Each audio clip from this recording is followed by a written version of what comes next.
everybody, it's Jeff Man with Team Reelin the Blues. It's been a while since I put a video on, but here recently we've had about a 7-inch influx of rain.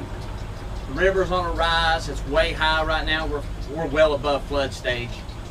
You can see by the buoys, they're plumb under the water here where I'm anchored at. I'm gonna put out a bunch of fresh gizzards that I just caught, and we'll see if we can't get us a good fish. Stay tuned.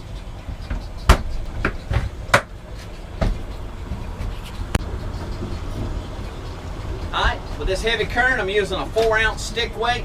I make these myself. If you haven't seen it, I got a video on my channel here about how to make a mold for these particular stick weights. Using these gizzard shad, I've got him butterflied. You can't really see it, but I've got him cut all the way up to right here on both sides. That way when he gets in the water, he's going to start flopping around. Using a standard drift rig, I'm going to leave the float all the way down because in this current, it's going to be sitting there dancing all over the place. I think we're going to get a good fish.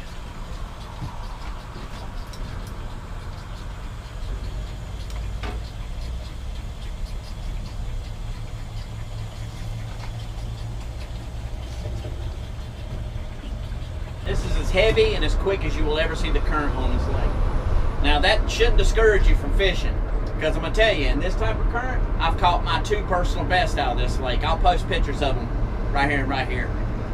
Like I say, I love fishing current.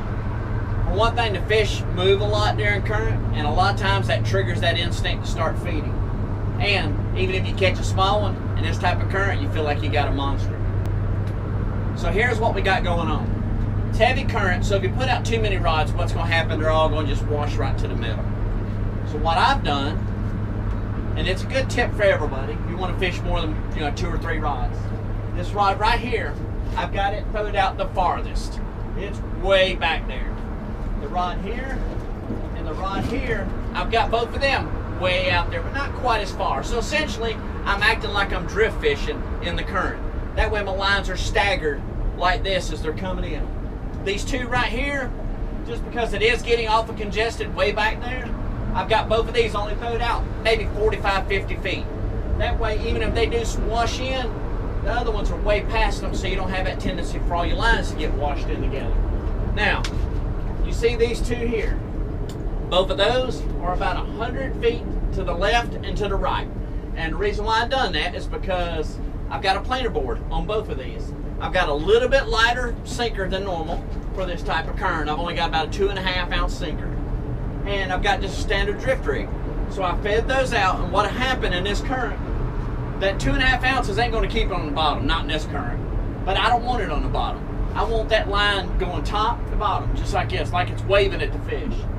Because, believe it or not, both my personal best come on a real small piece of bait, which is rare for me to use.